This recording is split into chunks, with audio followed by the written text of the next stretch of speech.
ನಮಸ್ತೆ. ಬಾಪೂಜಿ ಗ್ರಾಮಾಂತರ ಪ್ರೌಢಶಾಲೆ ಈ ಶಾಲೆ ಸುಮಾರು 31 ವರ್ಷಗಳ ಕಾಲದಿಂದ ಸತತವಾಗಿ ನಡೀತಾ ಬರ್ತಾ ಇದೆ. ನಿರಂತರವಾಗಿ ನಡೀತಾ ಇರ್ತಕ್ಕಂಥ ಈ ಒಂದು ಶಾಲೆ 26-27ನೇ ಸಾಲಿನಲ್ಲಿ ಸುಮಾರು 97 ವಿದ್ಯಾರ್ಥಿಗಳು ವ್ಯಾಸಂಗವನ್ನು ಮಾಡ್ತಾ ಇದ್ದಾರೆ. ಹೋದ ವರ್ಷ ನಮ್ಮ ಶಾಲೆಯಲ್ಲಿ SLCನಲ್ಲಿ 100% ರಿಸಲ್ಟ್ ಕೂಡ ಬಂತು. ಇಲ್ಲಿ ಒಳ್ಳೆಯ ಶಿಕ್ಷಣವನ್ನು ನಾವು ಕೊಡ್ತಾ ಇದ್ದೀವಿ. ಈ ಒಂದು ಸಂಸ್ಥೆ ನಿರಂತರವಾಗಿ ಸೇವೆಯನ್ನು ಮಾಡ್ತಾ ಬಂದಿರತಕ್ಕಂಥ ಈ ಒಂದು ಸಂಸ್ಥೆಗೆ ಅಕ್ಷರ ದಾಸೋಹದ ಕಟ್ಟಡವನ್ನು ನಿರ್ಮಾಣ ಮಾಡಲಿಕ್ಕೆ ನಾವಿವತ್ತು ಅಡಿಪಾಯವನ್ನು ಹಾಕಿದ್ವಿ. ಭೂಮಿ ಪೂಜೆಯನ್ನು ಕೂಡ ಇವತ್ತು ನೆರವೇರಿಸಿದ್ವಿ. ಆ ಒಂದು ಕಟ್ಟಡವನ್ನು ನಾವು ಸುಗಮವಾಗಿ ಕಟ್ಟಲಿಕ್ಕೆ ಪೋಷಕರು ಮತ್ತು ಹಳೆಯ ವಿದ್ಯಾರ್ಥಿಗಳು ನೀವೆಲ್ಲರೂ ಏನಿದ್ದೀರಿ, ನಿಮ್ಮೆಲ್ಲರ ಒಂದು ಸಹಕಾರ ಅಂತಕ್ಕಂಥದ್ದು ನಮಗೆ ಬೇಕು.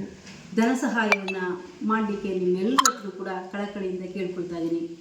ಹಾಗೆಯೇ ಈ ಒಂದು ಶಾಲೆಯಲ್ಲಿ ಏನು ಹಳೆಯ ವಿದ್ಯಾರ್ಥಿಗಳೆಲ್ಲರೂ ಕೂಡ ಓದಿದಿರಿ, ನೀವೆಲ್ಲರೂ ಮತ್ತೊಮ್ಮೆ ಶಾಲೆಯತ್ತ ಮುಖ ಮಾಡಿ ನಿಮ್ಮ ಒಂದು ಕೈಲಾಗ್ತಕ್ಕಂಥ ಒಂದು ಸಹಾಯವನ್ನು, ಅದು ಸಿಮೆಂಟ್ ಆಗಿರ್ಬೋದು ಅಥವಾ ಒಂದು ಮರಳು ಅಥವಾ ಹಣವನ್ನು ಒಂದು ರೀತಿಯಲ್ಲಿ ತನು ಮನ ಧನ ಸಹಾಯವನ್ನು ನೀವೆಲ್ಲರೂ ಕೂಡ ಮಾಡಬೇಕಾಗಿ ನಿಮ್ಮಲ್ಲಿ ವಿನಂತಿಸ್ಕೊಳ್ತೀನಿ.